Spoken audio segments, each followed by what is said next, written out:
Hey, what's up, guys? I'm just sitting here resting on the front porch and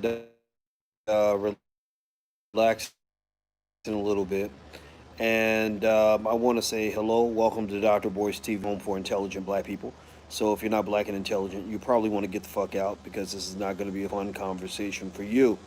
Let me now. Some of you will be come through the door.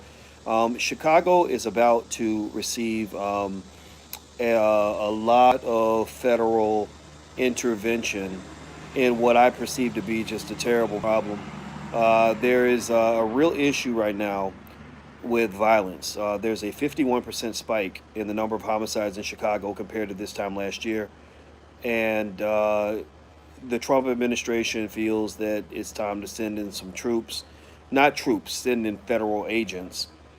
Lori Lightfoot doesn't want to do it, and but she doesn't have an alternative plan. And I'm gonna give you my 2 cents on this. And before I do that, put hashtag B1 in the chat. Let me know that you're black first, because I'm not speaking to you about this as a Democrat. I'm not speaking to you about this as a Republican. I'm speaking to you about this as a black man, because I think that we have to be black first. We can't be Democrat, Republican, liberal, conservative, all that other nonsense. Those things divide us. Hello, Cheyenne, Sherman, Sunday, Jacob. I saw somebody here from Louisville. Shout out what city you're from. Yvonne's out of Louisville. Shout out to Breonna Taylor's family. Where's Black Lives Matter? As out, and I think that's a good point to start, right? When you're really talking about Black Lives Mattering, I don't believe Black Lives Matter to the people that claim that Black Lives Matter, because I still don't understand, for the life of me, how you can get so upset about the George Floyd situation, which was very tragic, very sad, without a doubt. But you don't have anything to say when little black babies are being shot up every single day in cities like Chicago. Like literally 52 people. I don't know if you guys know, but 52 people got shot in Chicago this weekend, and but people will go cry over one person, but ain't got nothing to say about 52 people. There was a funeral the other day. 14 people got shot up. 14 people ended up in the hospital after being shot up at the funeral, and Black Lives Matter ain't got nothing to say about that. So I think that you really kind of have to really sort of process what that means. What does that really say about Black Lives Matter in general? We know the origins of the movement. We know what it represents. We know that we know that it's not a black movement. What it is it's a movement that in which their ideology was shaped long before they ever acted like they cared about you. I'm not going to say that they don't care anything about particular black lives. I think that they see police brutality against black people as an opportunity for them to achieve a long-held socialist communist agenda, a leftist agenda. Antifa was around long before all this stuff went down. So I think that you got to know the difference. My goal is not to just get mad because a black man got shot by the cops. That's terrible. But I don't like it when a black person shoots a little baby in the hood. To me that's just as bad. That's actually worse. Because you have people killing their own. So anyway, one of the things that I really don't get is I see Lori Lightfoot. I'm not a fan of Lori Lightfoot, the mayor of Chicago. She's standard prototypical liberal. She has more loyalty to the white people that run the Democratic Party than she does to the black community. She's part of the LGBT space, and they kind of have a prepackaged agenda, almost to the point where you can predict what they're going to say before they say it. So she doesn't want Trump sending federal agents in, because we've all got caught up in this whole "we hate Trump" narrative, which is fine. I don't really care if you like Trump or dislike him, but the problem to that I have is that we don't have our own perspective on these things. So for example, a lot of people will say, "Well, Trump's a racist." I'll be like, "Why is he a racist?" Because he wants to build a wall. I don't care about wanting to build a wall. Who cares? Like, that doesn't affect me as a black person. That's not my issue. So racism is something that where I want to start by focusing on where black people have been placed in the society and what's blocking us from having our own assets and our own resources in our own community. I don't really care about building a wall. I know black people who are down, ride or die for the black community, who actually want a wall. I don't tell them, well, you're racist because you want a wall. I say, okay, well, you have a certain perspective on immigration, and that's up to you. Because here's the other thing too. This is why black folks gotta have to be careful about being confused by the liberals that control you. They control your mind. They tell you what you're allowed to be upset about, what you're allowed to talk about, what you're allowed to care about. So one of the areas where you're screwing yourselves and voting against your interests is actually, there was a Bloomberg article. Go peep it out. I gotta go find it. I'm gonna put the link up somewhere so you guys can see it. But there was an article in Bloomberg that basically explained that a lot of the murders in Chicago, which conveniently only happen to black people. They conveniently keep the white people safe and conveniently only allow the black people to die, for the most part, black and Hispanic people, mostly black people. A lot of these murders are actually linked to drug cartels. Drug cartels, particularly the one led by El Chapo, they were bringing people over the border illegally. They were bringing drugs over the border illegally. Chicago is located in the middle of the country, which makes it a natural distribution hub. It makes it a natural place to disperse and distribute your supply chain of cocaine all throughout the United States. So when you are okay with with getting mad because they building a wall, or getting mad because we want, some people want to have tighter immigration policy, you might be voting against your own interests, because when people come across the border illegally, most people that come across the border illegally are fine. They're good people. They don't have, there's not an issue. But there are people that are not good people that are also allowed to come over illegally, which causes a lot of death in Chicago. Because when you talk about all the killings in Chicago, you got to ask yourself really clear, where are the guns coming from? Who's bringing the guns? We don't make guns. Give me a yes or no. Do black people make guns in the hood? Yes or no? Do we have a black Smith and Wesson manufacturer in the hood? They make barbecue chicken in the hood, but they don't make guns in the hood. Give me a yes or no. Do they grow coca leaves in the hood? Like the cocaine, where's the cocaine coming from? Somebody's bringing that in. And Chicago's a very corrupt city. There are lots of police that are in cahoots with this whole process. There are cops who are dope dealers. There are cops who are hired assassins. There are cops who are involved in this process. And you can't tell me that it's just a coincidence that all these deaths and all these homicides are happening for us, but not happening for anybody else. So, when Lori Lightfoot stands up and says, we hate Trump, we don't want Trump coming to our city, the question is like, look, I don't care if you love Trump or you hate him. I ain't got no stock in the game one way or the other. But if you don't have a better plan, to keep those people safe, then you need to step out of the way and let somebody else handle this.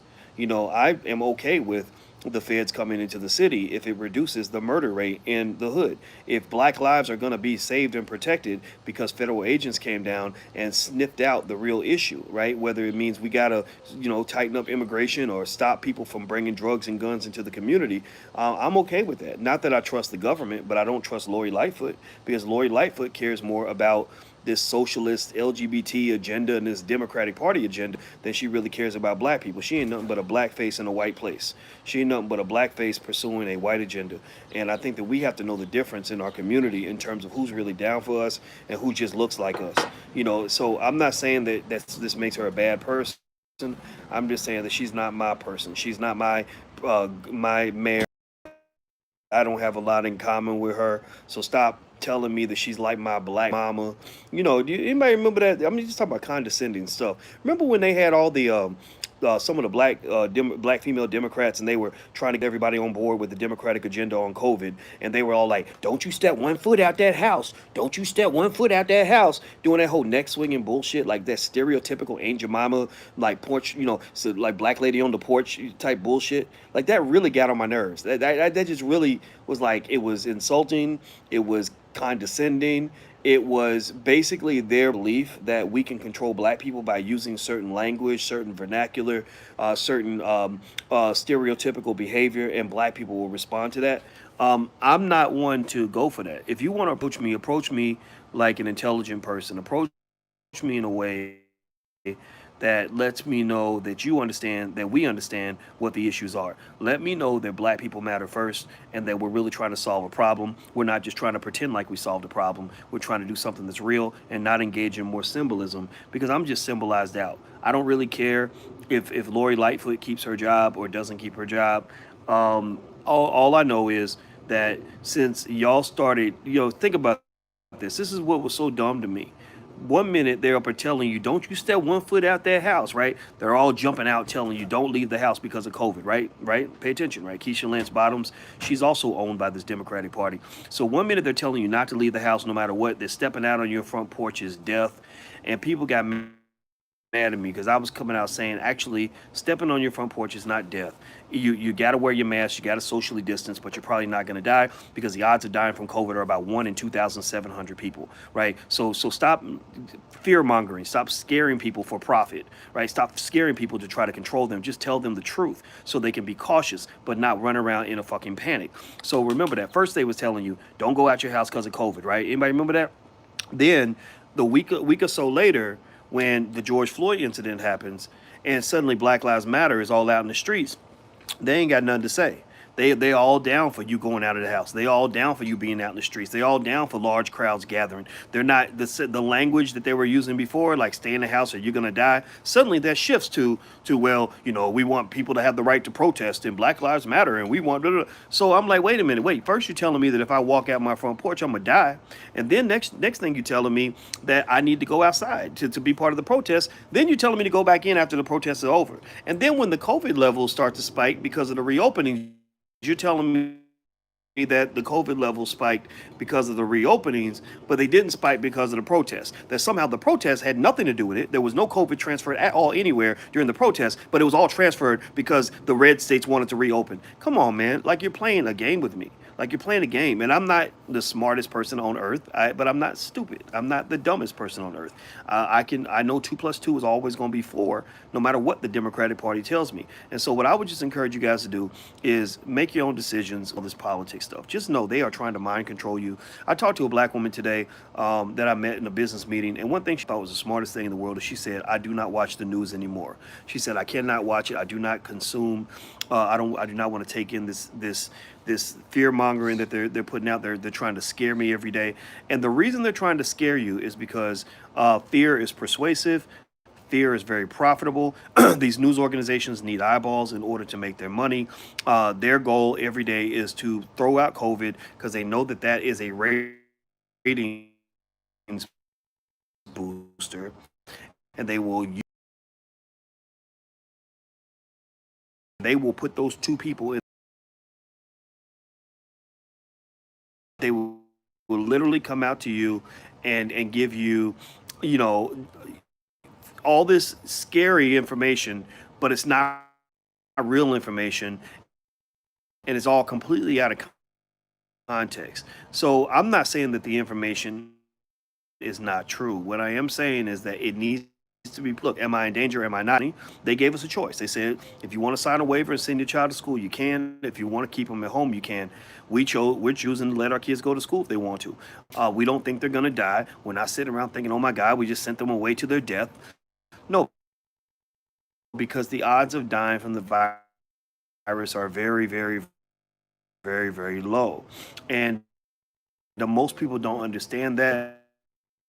And so I just think that when you talk about going back to Lightfoot and Chicago and all the deaths happening in Chicago, my agenda is real basic, real simple. I'm simple on this. What solution is going to reduce and minimize the number of black people that are being killed? If the solution is something that Lightfoot has and it works, then cool, go do your thing.